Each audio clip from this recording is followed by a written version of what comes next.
वक्रतुण्ड महाकाय सूर्यकोटि समप्रभा निर्विघ्नं कुरु मे देवा सर्वकार्येषु सर्वदा।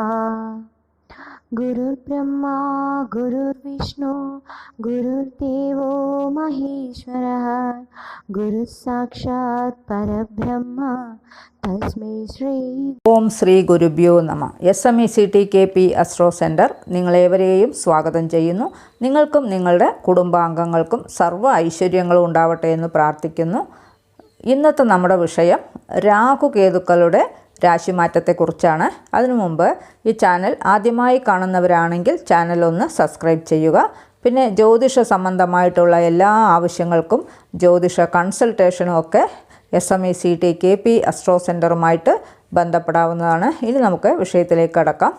രാഹു, കേതു എന്നീ ഗ്രഹങ്ങൾ വരാൻ പോകുന്ന 2025 മെയ് 18 രാശിമാറ്റം സംഭവിക്കുകയാണ്. അതായത് രാഹു മീനൻ രാശിയിൽ നിന്ന് കുംഭൻ രാശിയിലേക്കും കേതു കന്നി രാശിയിൽ നിന്ന് ചിങ്ങൻ രാശിയിലേക്കുമാണ് സംക്രമിക്കാൻ പോകുന്നത്. മറ്റുള്ള എല്ലാ ഗ്രഹങ്ങളും മുന്നോട്ടാണ് സഞ്ചരിക്കുക, എന്നാൽ രാഹുവും കേതുവും പുറകോട്ടാണ് സഞ്ചരിക്കുക. അതായത് എല്ലാ ഗ്രഹങ്ങളും ക്ലോക്ക് വൈസിൽ സഞ്ചരിക്കുമ്പോൾ രാഹുവും കേതുവും ആൻറ്റി ക്ലോക്ക് വൈസിലാണ് സഞ്ചരിക്കുക. രാഹുവും കേതുവും ഒരു നിഴൽ ഗ്രഹമാണ്, അല്ലെങ്കിൽ ഇതിന് ഛായാഗ്രഹങ്ങൾ എന്ന പേരിലാണ് അറിയപ്പെടുന്നത്. ഈ രണ്ട് ഗ്രഹങ്ങൾക്കും രാശിമണ്ഡലത്തിൽ പ്രത്യേകിച്ച് വീടുകളൊന്നുമില്ല. അതുകൊണ്ട് തന്നെ ഈ ഗ്രഹങ്ങൾ എവിടെയാണോ നിൽക്കുന്നത് ആ രാശിയുടെ സ്വഭാവത്തെയും ഗുണത്തെയും ഒക്കെയാണ് തരുക. ആണ് കേതു. രാഹുവിന് എത്ര കിട്ടിയാലും ആഗ്രഹങ്ങൾ തീരുകയില്ല. എന്നാൽ കേതു ആകട്ടെ ഒന്നിനോടും പ്രത്യേകിച്ച് ആഗ്രഹങ്ങളൊന്നും ഉണ്ടാവില്ല. രാഹു കൊടുത്തു കെടുക്കും, കേതു കെടുത്ത് കൊടുക്കുമെന്നാണ് പറയുക. അതായത് ഒരു ജാതകത്തിൽ രാഹുദശയൊക്കെ നടക്കുമ്പോൾ ദശ ആരംഭത്തിൽ ഒരുപാട് നേട്ടങ്ങളൊക്കെ തന്നുകൊണ്ട് ദശയുടെ അവസാനം അത് തന്നെ കൊണ്ടുപോകും. എന്നാൽ കേതുദശയുടെ ആരംഭത്തിൽ കഷ്ടങ്ങളും നഷ്ടങ്ങളും ബുദ്ധിമുട്ടുകളും ഒക്കെയാണ് അനുഭവിക്കേണ്ടതായിട്ട് വരിക. മനസ്സ് മരവിച്ചിരിക്കുന്ന സമയത്ത് നേട്ടങ്ങൾ ഉണ്ടാക്കിത്തരും. ഭോഗകാരകനായ രാഹുവിൻ്റെയും മോക്ഷക്കാരകനായ കേതുവിൻ്റെയും രാശി സംക്രമം 2025 മെയ് 18 മുതൽ 2026 ഡിസംബർ 26 വരെ രാഹു കുംഭരാശിയിലും കേതു ചിങ്ങരാശിയിലുമാണ് സഞ്ചരിക്കുക. കുംഭരാഹുവിൻ്റെയും ചിങ്ങക്കേതുവിൻ്റെയും സംക്രമ ഫലങ്ങൾ ഒരു രാശിയിലുള്ള 2.25 നക്ഷത്രക്കാർക്ക് എങ്ങനെയുള്ള ഫലങ്ങളാണ് അനുഭവിക്കാൻ കഴിയുക എന്നതിനെക്കുറിച്ച് വിശദീകരിച്ച് പറയാം. പിന്നെ ഈ ഗ്രഹങ്ങളുടെ ദോഷവശങ്ങളും പരിഹാരവും വീഡിയോവിൻ്റെ അവസാനം കൊടുക്കുന്നുണ്ട്.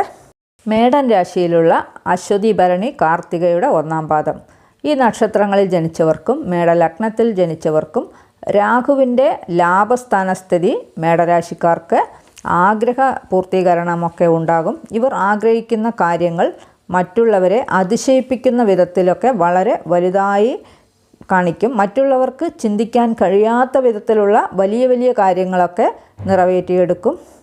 ഏത് തൊഴിൽ ചെയ്താലും ആ തൊഴിൽ മൂലം വലിയ ലാഭങ്ങളൊക്കെ ഉണ്ടാകും. തൊഴിലിൽ അഭിവൃദ്ധി ഉണ്ടാകും. വ്യാഴദൃഷ്ടി ഏൽക്കുന്ന രാഹു മനസ്സിന് സന്തോഷവും സംതൃപ്തിയും ഒക്കെ തരും. മൂത്ത സഹോദരങ്ങൾ, ഉറ്റമിത്രങ്ങളൊക്കെ എന്തിനും ഏതിനും കൂടെ നിൽക്കും. വിവാഹപ്രായത്തിലുള്ളവർക്ക് വിവാഹം നടക്കും. പ്രേമവിവാഹം നടക്കാനുള്ള സാധ്യതയാണ് കൂടുതൽ കാണുന്നത്. ആരെയും കണ്ണടച്ച് വിശ്വസിക്കരുത്.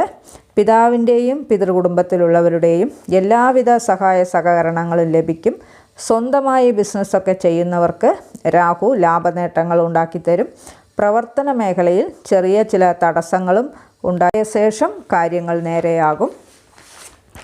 അച്ഛൻ വഴിയുള്ള പൂർവികപരമായിട്ടുള്ള അനുഗ്രഹങ്ങളൊക്കെ ഉണ്ടാകും. ചെയ്യുന്ന പ്രവൃത്തിയിൽ 100% ആത്മാർത്ഥതയോടുകൂടി ചെയ്യണം, അല്ലെങ്കിൽ പലവിധ പ്രശ്നങ്ങളും നേരിടേണ്ടതായിട്ട് വരും. കാരണം നീതിമാനായ ശനിയുടെ ക്ഷേത്രസ്ഥിതി രാഹു ശനിയുടെ ബലങ്ങളാണ് അധികമായി തരിക. അതുകൊണ്ട് തന്നെ ഏത് ജോലിയായാലും ഏത് കാര്യമായാലും ശരി സത്യസന്ധമായി ചെയ്താൽ ഒരു ദോഷവശങ്ങളും ഉണ്ടാവുകയില്ല. കക്ഷി രാഷ്ട്രീയങ്ങളിലൊക്കെ പ്രവർത്തിക്കുന്നവർ തൻ്റെ ജോലി മറ്റുള്ളവരെ അതിശയിപ്പിക്കുന്ന വിധത്തിലായിരിക്കും. കർമ്മപരമായ നേട്ടങ്ങളൊക്കെ ഉണ്ടാകും. വാക്കുകൾക്ക് പ്രശസ്തി ഉണ്ടാകും. കുടുംബത്തിൽ സന്തോഷവും സമാധാനവും നിലനിൽക്കും. സ്വന്തമായ പരിശ്രമങ്ങളിൽ ഏറ്റെടുക്കുന്ന പ്രവർത്തികളിലൊക്കെ അപരിമിതമായ ലാഭനേട്ടങ്ങളൊക്കെ ഉണ്ടാകും. മാതാവിൻ്റെ ആരോഗ്യനില തൃപ്തികരമല്ല. മാതൃകുടുംബത്തിലുള്ളവർക്ക് ശത്രുതയുണ്ടാകും. അത് പ്രത്യക്ഷത്തിൽ കാണുകയില്ല. സുഖ സൗകര്യങ്ങളിൽ തടസ്സങ്ങളുണ്ടാകും. മംഗളകർമ്മങ്ങളിലൊക്കെ പങ്കെടുക്കുകയും നടത്തിവെക്കുകയും ചെയ്യും. സന്താനങ്ങളുടെ വിവാഹ കാര്യങ്ങൾ തീരുമാനത്തിലാവും. തൊഴിലുമായി ബന്ധപ്പെട്ട് കടം വാങ്ങിക്കേണ്ട സാഹചര്യങ്ങളുണ്ടാകും. ദമ്പതികൾക്കിടയിൽ ഇതുവരെ ഉണ്ടായിരുന്ന അകൽച്ചയൊക്കെ മാറി ഐക്യതയാവും. സമൂഹവുമായി കൂടുതൽ അടുക്കും. ഒട്ടും പ്രതീക്ഷിക്കാത്ത സമയത്ത് യന്ത്രസംബന്ധമായ ലാഭങ്ങളൊക്കെ ഉണ്ടാകും. പിതാവിൻ്റെ കുടുംബത്തിലുള്ള പൂർവിക സ്വത്തൊക്കെ കിട്ടാനുള്ളവർക്ക് അവയെല്ലാം കിട്ടും. കർമ്മസംബന്ധമായി എല്ലാവിധ ലാഭങ്ങളും വന്നു ചേരും. വിദേശയാത്രയ്ക്കുള്ള യോഗവും കാണുന്നുണ്ട്. ഇവയെല്ലാം രാഹു ലാഭസ്ഥാനത്ത് നിൽക്കുന്നത് കൊണ്ടുള്ള ഫലങ്ങളാണ്. കേതുവിൻ്റെ സ്ഥിതി പൂർവ്വപുണ്യസ്ഥാനമായ പഞ്ചമസ്ഥാനത്തിലാണ്. പേരും പ്രശസ്തിയും അംഗീകാരവുമൊക്കെ വരുന്നതിൽ ചില തടസ്സങ്ങളും ഉണ്ടാകും. ആത്മീയപരമായ കാര്യങ്ങളിൽ കൂടുതൽ താല്പര്യം വർദ്ധിക്കും. വയറുമായി ബന്ധപ്പെട്ട രോഗങ്ങളുണ്ടാകും. അതായത് മേൽവയറിൽ പ്രശ്നങ്ങളുണ്ടാകും. അസിഡിറ്റി പ്രശ്നം വരും. മനസ്സിന് അസ്വസ്ഥതയുണ്ടാകും. സന്താനങ്ങളുമായി അഭിപ്രായ വ്യത്യാസമുണ്ടാകും. ഈ രാശിയിലുള്ള സന്താനഭാഗ്യത്തിനായി കാത്തിരിക്കുന്നവർക്ക് സന്താനഭാഗ്യത്തിന് ചില തടസ്സങ്ങളും പ്രയാസങ്ങളും ഒക്കെ അനുഭവിക്കേണ്ടതായിട്ട് വരും. എല്ലാം ഉണ്ടെങ്കിലും എപ്പോഴും എന്തെങ്കിലും പ്രശ്നങ്ങൾ മനസ്സിനെ അലട്ടിക്കൊണ്ടേയിരിക്കും. മേടരാശി മേടലഗ്നക്കാർക്ക് രാഹു അപരിമിതമായിട്ടുള്ള വളർച്ച ഉണ്ടാക്കും. എന്നാൽ കേതു അതിനെയൊക്കെ ലിമിറ്റ് ചെയ്യും. ഈ രാശി ലഗ്നക്കാർ രാഹു കേതുവിൻ്റെ ദോഷപരിഹാരത്തിനായി ഗണപതി ഭഗവാനെയും ആഞ്ജനേയ സ്വാമിയെയും പ്രീതിപ്പെടുത്തുക. മന്ത്രജപങ്ങൾ ജപിക്കുക. നിങ്ങളുടെ ധർമ്മദൈവങ്ങളെ പ്രീതിപ്പെടുത്തുക. ക്ഷേത്ര ദർശനമൊക്കെ നടത്തി ആശ്രയമില്ലാത്ത മുതിർന്നവർക്ക് കഴിയുന്ന സഹായങ്ങളൊക്കെ ചെയ്യുകയാണെങ്കിൽ ദോഷവശങ്ങളൊക്കെ കുറഞ്ഞു കിട്ടും. ഇവയെല്ലാം ഈ രാശി ലഗ്നക്കാരുടെ പൊതുവായ ഫലങ്ങളാണ്.